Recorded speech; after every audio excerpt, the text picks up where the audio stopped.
യാത്രാവർണ്ണങ്ങൾ, മനോഹരമായ യാത്രാവർണ്ണങ്ങൾ, അല്ലാതെ ചില മൊഴിമുത്തുകളുണ്ട്, കുറേ കവിതകളുണ്ട്, ഗാനങ്ങളുണ്ട്, ഫേസ്ബുക്കിലൊക്കെ കീർത്തനങ്ങൾ, ഇതൊക്കെ ഞാൻ ഫോളോ ചെയ്യുന്ന ഒരാളായിരുന്നു. ഇത് വന്നപ്പോഴത്തേക്ക് വലിയ അത്ഭുതമായിരുന്നു. രാജേഷ് പറഞ്ഞ പോലെ നമുക്കൊരു ജീവിത ലക്ഷ്യമുണ്ട്. ഈ ജീവിത ലക്ഷ്യം എന്ന് പറയുന്നത് അതിനുവേണ്ടിയാണ് നമ്മൾ ബാക്കിയുള്ള ചില എഴുത്തുകളൊക്കെ എഴുതിക്കൊണ്ടിരിക്കുന്നത്. ജലാഗ്നിരൂപൻ എഴുതാൻ വേണ്ടിയുള്ള ഒരു തയ്യാറെടുപ്പായിരുന്നു ഇതുവരെയുള്ള മഞ്ജുവിൻ്റെ എഴുത്തെന്ന് എനിക്ക് തോന്നുകയാണ്.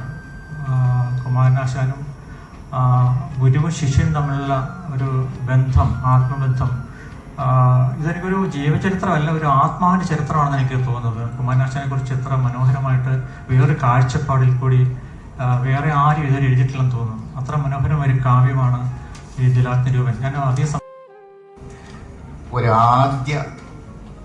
ആണ് ഇങ്ങനെ ഒരു പദം സംഘടിപ്പിച്ചിരിക്കുന്നത്. എൻ്റെ മുന്നിലിരിക്കുന്നവരൊക്കെ പണ്ഡിതന്മാരും അറിവുള്ളവരും ഒക്കെയാണ്, കാവ്യരംഗത്തും ഒക്കെ പരിചയമുള്ളവരും. പക്ഷെ ഞാൻ എൻ്റെ ഒരു വായനയിലും പഠനത്തിലും ഇങ്ങനെ ഒരു പദഘടന രൂപപ്പെടുത്തിയത് ആദ്യമായിട്ടാണ്. ഈ വാക്ക് കേൾക്കുമ്പോൾ നമുക്ക് ആദ്യം തോന്നുന്നത് എന്താണ്? സാക്ഷാൽ ശ്രീ പരമേശ്വരനെയാണ്. മുക്കണ്ണിൽ തീയും തലയിൽ ഗംഗയും ചൂടി നടക്കുന്ന ശ്രീ പരമേശ്വരൻ. അവിടെ മുതൽ നമ്മൾ ഇങ്ങോട്ട് വന്നു കഴിഞ്ഞാൽ ആദികാവ്യം എഴുതിയ വാൽമീകിയെക്കുറിച്ച് പഠിച്ചു കഴിയുമ്പോൾ, ചിന്തിച്ചു കഴിയുമ്പോൾ, ആ ആദികാവ്യത്തിൽ പോലും ഒരു ജലാഗ്നിരൂപനെ കാണാം. മാനുഷാദ എന്ന് പറഞ്ഞു തുടങ്ങുന്ന ആ കവിതയിൽ പോലും ക്രോധത്തിൻ്റെ, ശൗര്യത്തിൻ്റെ ഒരു കണ്ണുണ്ട്, ഒരു തീക്കണ്ണുണ്ട്. അടുത്ത് അതിൻ്റെ രണ്ടാം ഭാഗം മനസ്സിലാക്കി കഴിയുമ്പോൾ അനുകമ്പയുടെ, ദയയുടെ, കാരുണ്യത്തിൻ്റെ ഒരു തലം. ആ മാനുഷാദ എന്ന വാൽമീകിയുടെ കണ്ണിലുണ്ടായ ജലഗണത്തിൽ പോലും ഒരു ജലാഗ്നിരൂപനെ നമുക്ക് കാണാൻ കഴിയും. ഏതായാലും അത്ര മതി.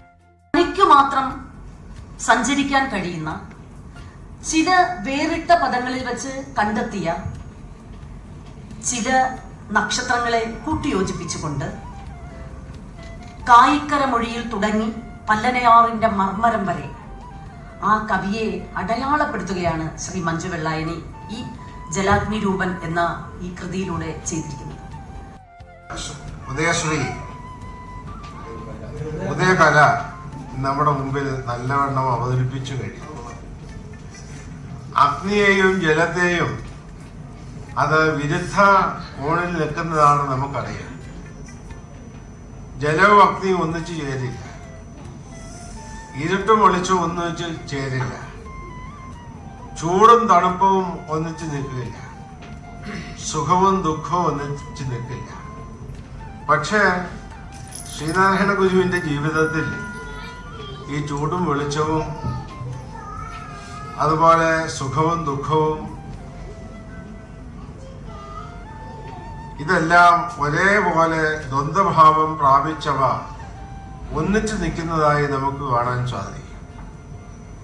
ദൈവവിശ്വാസിയും ദൈവനിഷേധിയും, മതവിശ്വാസിയും മതനിഷേധിയും, ആസ്തികനും നാസ്തികനും, ദാർശനികനും വിപ്ലവകാരിയും ഒക്കെ ശ്രീനാരായണ ഗുരുവിൽ ഒന്നായി ചേർന്ന് നിൽക്കുന്നത് പോലെ കുമാരനാശാനിലും അത് കണ്ടുകൊണ്ട് ജലത്തെയും അഗ്നിയെയും ഇവിടെ ഒന്നായി ചാലിച്ചുകൊണ്ട് ജലാഗ്നി രൂപൻ എന്നുള്ള കവിത നമ്മുടെ മുമ്പിൽ അവതരിപ്പിച്ചിരിക്കുകയാണ്.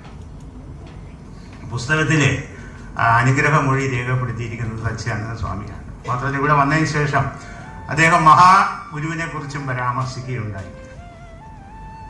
അപ്പൊ എൻ്റെ ജീവിതം എന്ന് പറയുമ്പോൾ എൻ്റെ കവിതയുമായിട്ട് ബന്ധപ്പെട്ടിരിക്കുന്നതെന്ന് പറഞ്ഞാൽ ഈ ആറ്റുകാലിൽ തുടങ്ങി വെള്ളായണി വഴി, കേരളഭൂപതി വഴി, ശിവഗിരി വഴി പോകുന്ന ഒരു യാത്രയാണ്. കാരണം ആറ്റുകാലിലാണ് ഞാൻ, മണക്കാടാണ് ജനിച്ചതെങ്കിലും മണക്കാട് ഉള്ള സ്കൂളിൽ എൻ്റെ കൂടെ പഠിച്ച ഒന്നാം ക്ലാസ് മുതൽ 4ാം ക്ലാസ് വരെ പഠിച്ച ഈ കുമാറാണ് 4ാമത്തെ റോയിലിരിക്കുന്നത്.